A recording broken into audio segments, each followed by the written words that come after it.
बहुचर्चित कहानी नमक का दरोगा आपको सुनाने जा रहा हूँ कि नमक का दरोगा आदर्शोन्मुख यथार्थवादी रचना है जो लोगों के अंदर आस्था का संचार करता है। ऐसा कहानी है नमक का दरोगा।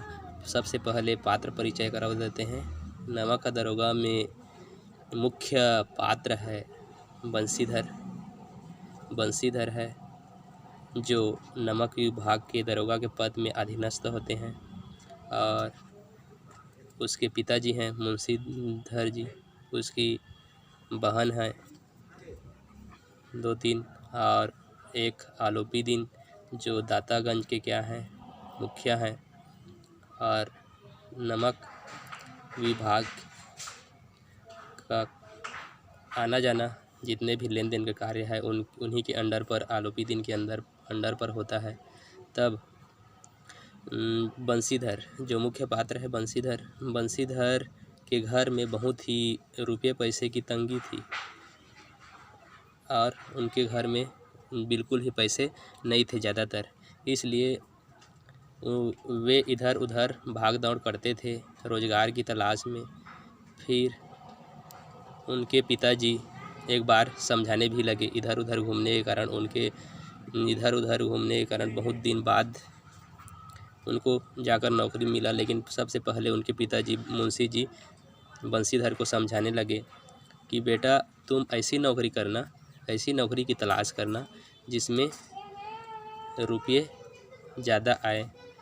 मासिक वेतन तो पूर्ण मासिक का चांद है, वह कुछ समय के लिए रहता है, लेकिन बाहरी आमदनी बहता हुआ स्रोत है जो कभी भी ख़त्म नहीं होता है। क्योंकि आजकल देखे ही हुए होंगे बहुत सारे कर्मचारीगण होते हैं, उनका मासिक वेतन थोड़े समय के लिए रहता है, फिर उसके बाद क्या हो जाता है, ख़त्म हो जाता है। उसी पे अपना किराए का मकान देते हैं, उसी में अपना गुजारा करते हैं और उसी में अपना जीवन यापन करते हैं और उनका जो है वेतन पूरी तरह से ख़त्म हो जाता है। लेकिन बाहरी आमदनी जिसके पास होता है, बाहरी आमदनी जिसके यहाँ आता है वह ख़त्म होता नहीं है। क्योंकि बाहरी आमदनी से अपने घर का कार्य हम चला सकते हैं और वेतन से कुछ भी खरीद सकते हैं बाहरी आवक रहने पर। तब उनके पिताजी समझाने लगे कि बेटा जो है ऐसी नौकरी करना, आप देख ही रहे हो कि तुम जो है तुम्हारी बहनें क्या हो रही हैं, निरंतर बड़ी हो रही हैं, बढ़ती जा रही हैं, इसलिए तुम जो है ऐसी नौकरी की तलाश करना।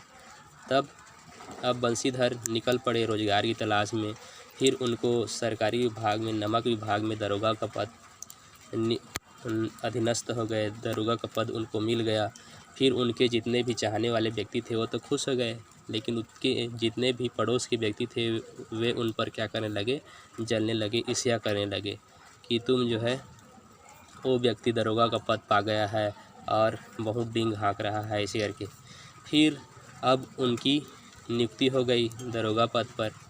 दरोगा पद पर नियुक्ति होने के कारण उनको 6 माह नहीं हुए थे, तभी एक रात्रि वे सोए हुए थे। तभी वो उनके कानों में आवाज़ सुनाई दी, गाड़ी की गड़गड़ाहट या गाड़ी आने जाने वाले की गड़गड़ाहट सुनाई दी।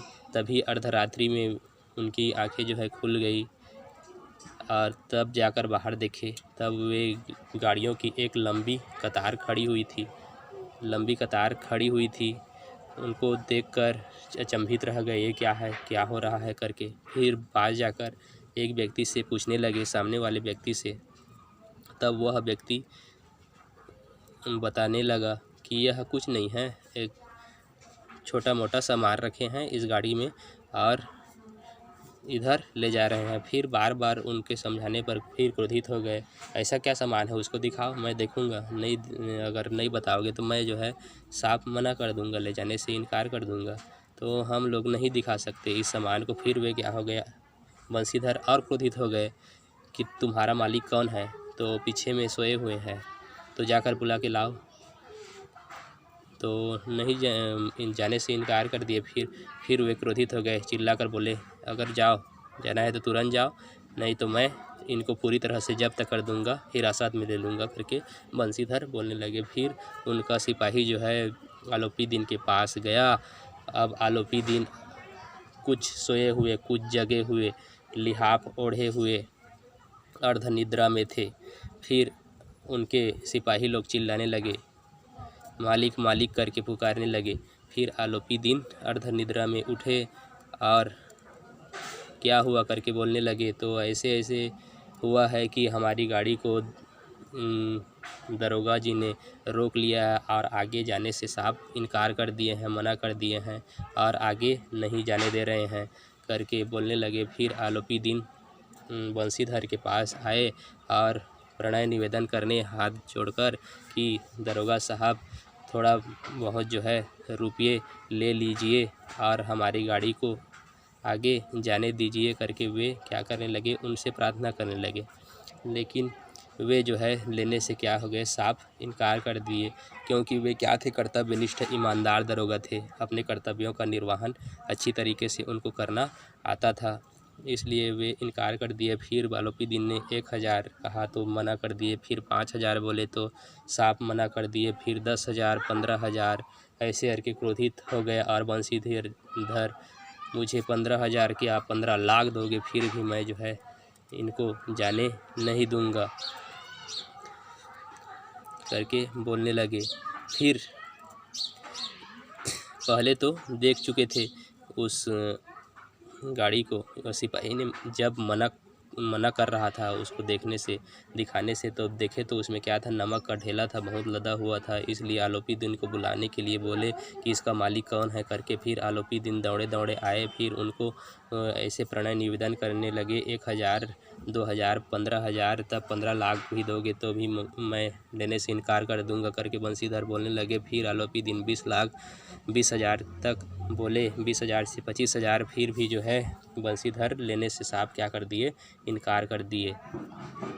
अब यह पूरी तरह से नमक को पूरी तरह से वह क्या कर लिया था, कब्जे में कर लिया था बंशीधर, उसको हिरासत में ले लिया था। अब इधर लोगों में चारों तरफ यह फैल गया कि आलोपी दिन जो है नमक ले जा रहा था, सेठ आलोपी दिन नमक ले जा रहा था। तब बंशीधर नामक दरोगे ने उसको हिरासत में ले लिया है करके चारों तरफ पूरी तरह से यह खबर चारों तरफ फैल गई। और लोग जो है उनको अब तरह तरह के नज़रों से देखने लगे। अब आलोपी दिन का सिर झुका हुआ था, उसी स्थिति में वे जो है जेल की तरफ जा रहे थे, उनको हिरासत में डाल दिया गया।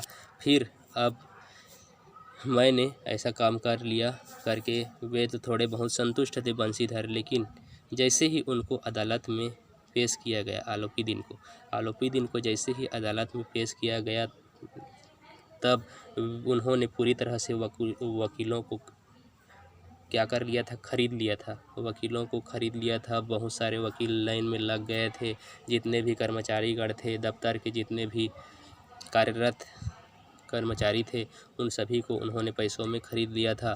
तब अदालत में मजिस्ट्रेट ने यह फैसला सुनाई। अब तो ये बंशीधर जो है ईमानदार थे, अब सत्य बातों को ही वे जो है बोलने लगे। लेकिन आलोपी दिन सभी तरफ से वह रुपये पैसे तौल कर सब को अपने कब्जे में कर लिया था, कर्मचारी करों को। अब वकीलों में बहस होने लगी। अब मजिस्ट्रेट अंतिम निर्णय में पहुंच गया फैसला सुनाने में कि ये आलोपी दिन पर जितने भी आरोप लगाए गए हैं वह सही नहीं है। यह सच साबित नहीं होता है कि थोड़े पैसों के लिए वे जो है नमक को इधर से उधर नहीं कर सकते हैं। इसलिए आलोपी दिन को बरी किया जाता है और बंशीधर को उनके दरोगा पद से बर्खास्त किया जाता है करके मजिस्ट्रेट ने फैसला पूरी तरह से सुना दिया वहाँ पर अदालत में। अब बंशीधर जो है अपना घर चला गया। घर जाने पर उनके पिताजी क्या हो गए, उन पर नाराज़ हो गए। उनकी पत्नी ने बातें करना छोड़ दिया। उनकी माँ जो है उनसे बात नहीं की।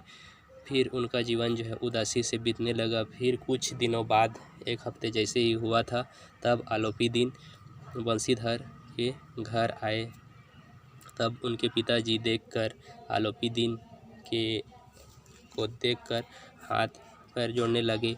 मेरे बेटे ने आपसे ऐसा अनादर किया है, आपके साथ अच्छा व्यवहार नहीं किया है, इसलिए मुझे जो है माफ़ कर दीजिए और मेरे बेटे को भी माफ़ कर दीजिए करके वह प्रणय निवेदन करने लगे।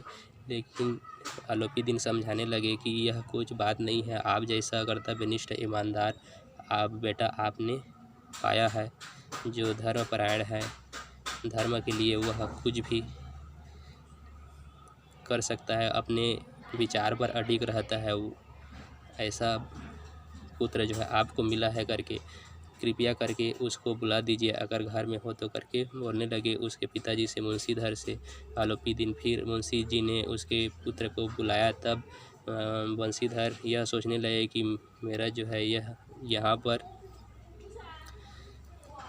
पर मेरा निरादर करने के लिए यहाँ पर वे आए हुए हैं करके उनके मन में प्रश्न उठने लगा बंशीधर के। लेकिन आलोपी दिन ने उनसे कहा कि आप जैसे कर्तव्यनिष्ठ ईमानदार दरोगा को देखकर मेरा मन जो है विचलित हो गया और मन नहीं माना, इसलिए मैं आपके पास आया हूँ करके वे बोलने लगे। और उस समय मैंने आपको बहुत बार बोला था, जो उपहार लेने के लिए उसको आज आपको लेना ही पड़ेगा करके वे हाथ जोड़कर बोलने लगे और एक स्टाम्प पेपर निकाले। स्टाम्प पेपर उनके हाथ में दिए पर्ची को और उसमें दस्तखत करने को कहा, पहले पढ़ने को कहा। तब उस पत्र में यह लिखा था कि मैं आपको अपने जितने भी कारोबार हैं उसका स्थायी मैनेजर नियुक्त करता हूं और जितने भी संपत्ति हैं उसको देता हूं। आपको 6,000 मासिक वेतन के अलावा और बंगले, गाड़ी, नौकर चाकर भी मिलेंगे, ऐसा करके फिर उन्होंने और आपको दरोगा पद उस लिफाफा में लिखा था कि आपको दरोगा पद भी दिया जा रहा है करके।